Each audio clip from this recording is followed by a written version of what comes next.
Welcome back to the course. আজকে আমরা আলোচনা করবো মেশিন লার্নিং এর one of the most important topic, model evaluation strategies. Model evaluation কি? মডেল ইভ্যালুয়েশন হচ্ছে একটা প্রসেস যার মাধ্যমে আমাদের একটা ট্রেন করা মডেল, যেটা আমরা আমাদের ডেটা সেট দিয়ে আমরা ট্রেন করেছি, সেই মডেলটাকে আমরা কিছু আনসিন ডাটা দিয়ে টেস্ট করব। আনসিন ডাটা মানে কি? আনসিন ডাটা মানে হচ্ছে এমন ডাটা যেটা আমাদের ট্রেনিং সেটে ছিল না, মানে যে ডাটা দিয়ে আমরা মডেলকে ট্রেন করিনি, এমন ডাটা দিয়ে আমরা মডেলকে টেস্ট করে দেখব যে আমাদের মডেল কিরকম পারফর্ম করে।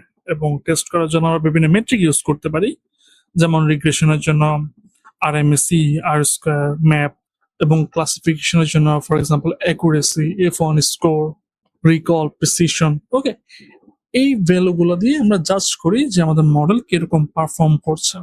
মডেল যদি একটা ভালো স্কোর দেয়, সেক্ষেত্রে আমরা মডেল নিয়ে ফিউচার কাজ করতে পারি।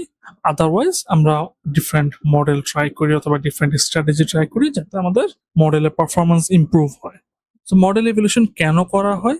কারণ আমরা যে ডাটা দিয়ে আমরা মডেলকে ট্রেন করছি, মডেল সেই ডাটাকে হয়তো সে ভালোভাবে লার্ন করতে পারতেছে, সেই ডাটা নিয়ে সে একদম পারফেক্ট স্কোর করতে পারতেছে। বাট রিয়েল ওয়ার্ল্ডে যখন আমরা সেই মডেলকে ইউজ করবো, তখন তো আমরা ওই ডাটা ইউজ করবো না, আমরা ডিফারেন্ট ডাটা ইউজ করবো, নতুন ডাটা ইউজ করবো যেটা আমাদের ট্রেনিং সেটে ছিল না।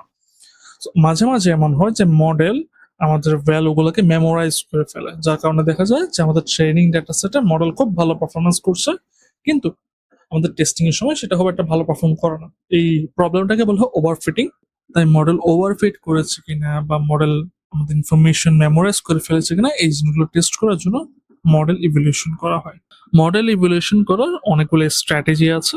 এর মধ্যে সবচেয়ে কমন যে স্ট্র্যাটেজি সেটা হচ্ছে হোল্ড আউট স্ট্র্যাটেজি, এবং এটাকে সাধারণত ট্রেন টেস্ট স্প্লিট বলে। তো ট্রেন টেস্ট স্প্লিটে কি করা হয়?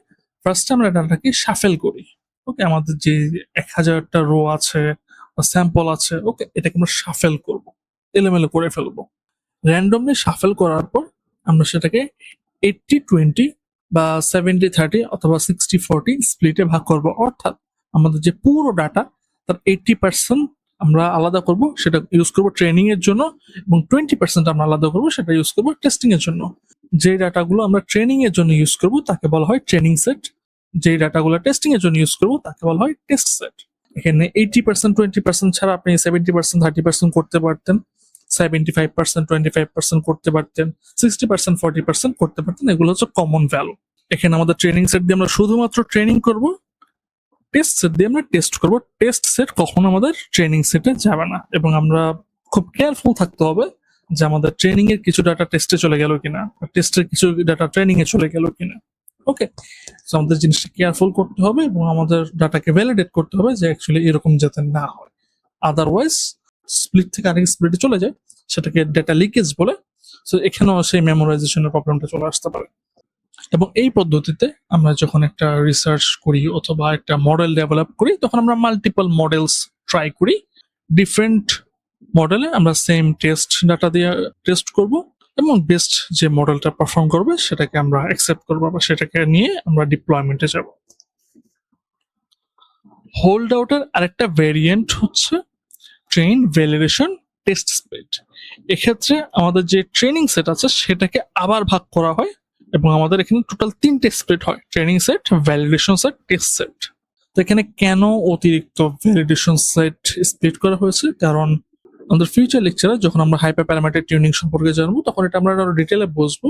বাট সহজ ভাষায় বলতে গেলে যে আমাদের মডেলগুলোর হাইপার প্যারামিটার থাকে। হাইপার প্যারামিটার হচ্ছে সিম্পল ল্যাঙ্গুয়েজে বলে কিছু সেটিংস, যার মাধ্যমে আমরা মডেলের বিহেভিয়ার কিছুটা চেঞ্জ করতে পারি। যেরকম অনেকগুলো হাইপার প্যারামিটার থাকে আমাদের, সবগুলো দিয়ে আমরা টেস্ট করতে চাই।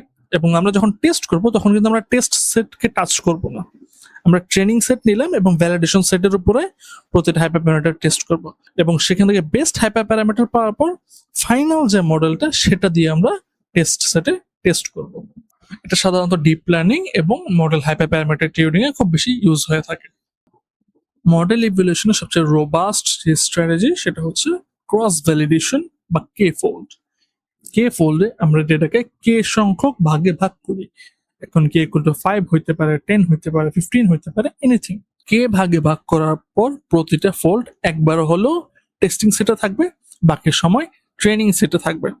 অর্থাৎ আমাদের এখানে 5টা ফোল্ড আছে। ঠিক আছে, 5টা ফোল্ডে আমরা k-1 সংখ্যক ফোল্ডকে ট্রেন হিসেবে ইউজ করব।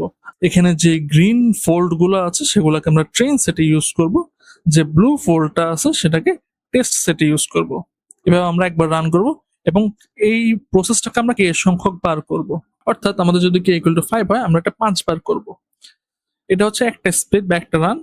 পরবর্তীতে স্প্লিটে আমরা পরের যে ফোল্ডটা আছে ফোল্ড 2 সেটাকে টেস্ট হিসেবে ইউজ করব, বাকি যে গ্রিন কালার ফোল্ড গুলো আছে সেগুলোকে ট্রেন হিসেবে ইউজ করব।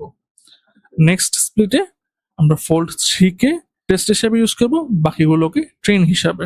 স্প্লিট 4 এ ফোল্ড 4 কে টেস্ট হিসেবে ইউজ করব, বাকিগুলোকে ট্রেন হিসেবে ইউজ করব। স্প্লিট 5 এ ফোল্ড 5 কে টেস্ট হিসেবে ইউজ করব, বাকিগুলোকে ট্রেন হিসেবে ইউজ করব।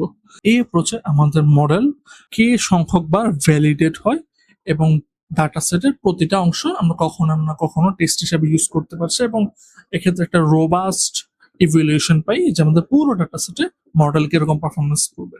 এবং টেস্টিং এর সময় আপনারা প্রায় দেখবেন যে মডেল ট্রেনিং সেটে খুব ভালো পারফরমেন্স করছে, কিন্তু টেস্টিং এ তার অ্যাকুরেসি বা পারফরমেন্স অনেক কমে যাচ্ছে। এই প্রবলেমটাকে বলা হয় ওভারফিটিং এবং এটা খুব কমন। হোল্ড আউট স্ট্র্যাটেজি এবং ক্রস ভ্যালিডেশন স্ট্র্যাটেজির মাধ্যমে আমরা এই প্রবলেমগুলোকে আইডেন্টিফাই করতে পারি। ক্রস ভ্যালিডেশন আরেকটা ভেরিয়েন্ট আছে, সেটা হচ্ছে আপনার পুরো ডাটাসেটকে আপনি হোল্ড আউটের মতো এরকম ট্রেড এবং টেস্ট সেটে ভাগ করে নেবেন এবং যে ট্রেনিং সেট আছে ট্রেনিং সেটের মধ্যে আপনি ক্রস ভ্যালিডেশন করবেন। ওকে, ক্রস ভ্যালিডেশন করার পর ফাইনালি আপনি টেস্ট সেটে টেস্ট করবেন। তো এরকম হাইব্রিড অ্যাপ্রোচ বা মিক্সচার অফ অ্যাপ্রোচে মডেল ইভ্যালুয়েশন করা হয়। প্রিভিয়াস যে স্ট্র্যাটেজিগুলো দেখলাম সেগুলো আমাদের সব ডাটা সেটের ক্ষেত্রে কাজ করে except time series data. So time series data একটু ডিফারেন্ট এবং টাইম সিরিজ ডেটাতে আমাদের হোল্ড আউট এবং ক্রস ভ্যালিডেশন কিংবা কে ফোল্ড ঠিকভাবে কাজ করে না। এর কারণ হচ্ছে স্ট্যান্ডার্ড হোল্ড আউট স্ট্র্যাটেজি এবং স্ট্যান্ডার্ড কে ফোল্ড অ্যাজিউম করে যে ডাটার প্রতিটা স্যাম্পল ইন্ডিপেন্ডেন্ট, একটার সাথে আরেকটা কোনো রিলেশন নেই। কিন্তু টাইম সিরিজ ডেটাতে একটার সাথে একটা রিলেশন থাকে। অর্থাৎ টাইম সিরিজ ডেটাতে একটা স্যাম্পল প্রিভিয়াস স্যাম্পল দ্বারা ইনফ্লুয়েন্সড হয়, অথবা একটা স্যাম্পলের কারণে ফিউচার স্যাম্পল গুলো ইনফ্লুয়েন্সড হয়। যেমন আজকের তাপমাত্রার উপর গতকালকের তাপমাত্রা এবং আগামীকালকের তাপমাত্রা ডিপেন্ডেন্ট। স্ট্যান্ডার্ড হোল্ডার স্ট্র্যাটেজি এবং কে ফোল্ডে আমরা যে শাফলিং করি তার মাধ্যমে আমাদের টাইম সিরিজ ডেটা যে প্যাটার্ন সেটা নষ্ট হয়ে যায় এবং অনেক সময় আমাদের ট্রেনিং সেটে ফিউচার ডেটা চলে যায়, টেস্ট সেটে পাস্ট ডেটা চলে যায়। এতে করে মেশিন লার্নিং মডেল ভুল অ্যাজাম্পশন দাঁড় করায় এবং আমাদের টেস্টিং এ খুব ভালো পারফরমেন্স দিতে পারে, কিন্তু আদতে দেখা যায় যে আমাদের মডেল সে ডেটা থেকে কোনো প্যাটার্ন বের করতে পারেনি বা নতুন কিছু শিখতে পারেনি। স্ট্যান্ডার্ড হোল্ড আউট স্ট্র্যাটেজিতে আমরা যখন শাফেলিং করি তখন ফিউচার ডেটা যখন পাস্টের সাথে মিক্স আপ হয়ে যায় আমাদের মডেল তখন অনেক ফিউচার ডেটা সম্পর্কে হিন্ট পায়। যেমন আপনি পপুলেশন প্রেডিক্ট করছেন, রাইট? সো পপুলেশন আমরা জানি দিন দিন বাড়ে, স্পেশালি ফর ডেভেলপিং কান্ট্রি যেখানে জনসংখ্যা প্রতি বছর বাড়ছে। আমাদের মডেলের ট্রেনিং সেটে যদি আমরা 2019, 20, 22 ডাটা দেই এবং টেস্টিং এ 2021 ডাটা দেই, সেক্ষেত্রে আমাদের মডেল 2020 এবং 2022 ডাটার এভারেজ করে 21 ডাটা প্রেডিক্ট করবে, যেটা খুব একটা হেল্পফুল না, কজ আমরা ফিউচার ডাটা প্রেডিক্ট করতে যাচ্ছি, আমরা ফিউচার দেখে পাস্ট ডাটা প্রেডিক্ট করতে চাচ্ছি না। কে ফোল্ডেও সিমিলার ইস্যু, কারণ কে ফোল্ডে আমরা এরকম স্প্লিট করি, দেখা যাচ্ছে মডেল পাস্টও শিখছে ফিউচারও শিখছে, মাঝখানে প্রেজেন্টটা আমাদের টেস্টিং ডাটাতে রয়ে গেছে, যার কারণে মডেল এই পাস্ট এবং ফিউচারকে এভারেজ করে আমাদেরকে প্রেডিকশন দিতে পারে। এই জিনিসগুলো আমরা টাইম সিরিজ ডেটাতে অ্যাভয়েড করতে যাচ্ছি। এই প্রবলেমটাকে বলা হয় টেম্পোরাল ডেটা লিকেজ, যার কারণে দেখা যায় মডেল ইভ্যালুয়েশনে খুব ভালো পারফরমেন্স দেয়। ওকে, সো এটা একটা এক্সাম্পল, যেমন মডেল 2024 ডাটাতে ট্রেন হয়েছে এবং টেস্ট করা হয়েছে 2020 ডাটা দিয়ে, যার কারণে আমাদের আর স্কোয়ার বা ক্লাসিফিকেশনের ক্ষেত্রে অ্যাকুরেসি দেখা যায় একদম 99% বা 100%।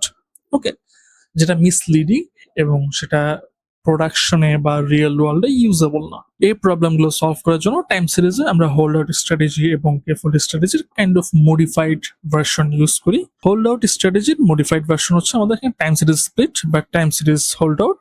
এক্ষেত্রে আমাদের টাইম সিরিজ ডেটা শাফেলড করা হয় না, time series data as it is রাখা হয় এবং তার প্রথম 80% ট্রেনিং এর জন্য, শেষ 20% টেস্টিং এর জন্য, অথবা প্রথম 70% ট্রেনিং এর জন্য, শেষ 30% টেস্টিং এর জন্য। অর্থাৎ শাফেলিং ছাড়া ফার্স্ট যে স্প্লিট সেটাকে আমরা ট্রেনিং এর জন্য নিই, লাস্ট যে স্প্লিট সেটাকে আমরা টেস্টিং এর জন্য নিই। একই রকম আপনি ট্রেনিং, ভ্যালিডেশন, টেস্টিংও স্প্লিট করতে পারেন। কে ফোল্ডের টাইম সিরিজ অল্টারনেটিভ হচ্ছে টাইম সিরিজ স্কেফোল্ড বা এক্সপ্যান্ডিং উইন্ডো বলা হয়। এক্ষেত্রে আমরা আগের মতোই 5টা ফোল্ডে ডিভাইড করব, বাট আমাদের ট্রেনিং এবং টেস্টিং স্ট্র্যাটেজি কিছুটা ডিফারেন্ট হবে। যেমন আমাদের এখানে স্প্লিট k-1 সংখ্যক হবে, অর্থাৎ আমাদের কে এর ভ্যালু যদি 5 হয় সেক্ষেত্রে আমাদের 5টা স্প্লিট হবে না, আমাদের 4টা স্প্লিট হবে বা 4টা রান হবে এবং ফোল্ড 5টা হবে। এক্ষেত্রে আমরা ফার্স্ট যে ফোল্ড সেটাকে ট্রেনিং হিসেবে ইউজ করব, সেকেন্ড যে ফোল্ড সেটাকে টেস্টিং হিসেবে ইউজ করব, বাকি যে 3টা ফোল্ড আছে সেগুলো ইউজ হবে না। পরবর্তী রানে আমাদের ফার্স্ট 2টা ফোল্ড ট্রেনিং এ, থার্ড ফোল্ড টেস্টিং এ, শেষ 2টা ফোল্ড ইউজ হবে না। নেক্সট রানে আমাদের ফার্স্ট 3টা ফোল্ড ট্রেনিং এ, পরবর্তী ফোল্ড টেস্টিং এ, লাস্টের ফোল্ড ইউজ হবে না, এবং লাস্ট রানে 4টা ফোল্ড ট্রেনিং এ এবং 5 নাম্বার ফোল্ড টেস্টিং এ ইউজ হবে। অর্থাৎ আমরা সিকোয়েন্সিয়ালি আমরা আগাবো এবং আমাদের যে ট্রেনিং উইন্ডো সেটা এক্সপ্যান্ড হইতে থাকবে, যার কারণে থেকে এক্সপ্যান্ডিং উইন্ডো বলে। এই স্ট্র্যাটেজিতে মাঝখানে কোনো ফোল্ডকে টেস্টিং হিসেবে নেওয়া হয় না এবং ট্রেনিং এর ইমিডিয়েট পরের যে ফোল্ড সেটাকে টেস্টিং হিসেবে ইউজ করা হয়। আশা করি ডেটা ইভ্যালুয়েশন স্ট্র্যাটেজি সম্পর্কে আপনাদের একটা ভালো আইডিয়া হয়েছে। ডেটা ইভ্যালুয়েশন স্ট্র্যাটেজি আপনি যদি ভালোভাবে ইমপ্লিমেন্ট করতে পারেন এবং মেক শিওর করতে পারেন যে কোনো ডাটা লিকেজ হয়নি, সেক্ষেত্রে আপনি যে কোনো মডেল খুব ভালোভাবে ইভ্যালুয়েট করতে পারবেন এবং তার অ্যাকুরেট পারফরমেন্সটা বের করে আনতে পারবেন। মেশিন লার্নিং এবং ডিপ লার্নিং এই দুই ফিল্ডে ডেটা ইভ্যালুয়েশন খুব বেশি ইম্পর্টেন্ট, এবং ভালো মানের পাবলিকেশন কিংবা রিয়েল ওয়ার্ল্ড ডিপ্লয়মেন্টের জন্য আপনাকে ডেটা ইভ্যালুয়েশন স্ট্র্যাটেজি খুব স্ট্রিক্টলি ফলো করতে হবে। Thank you.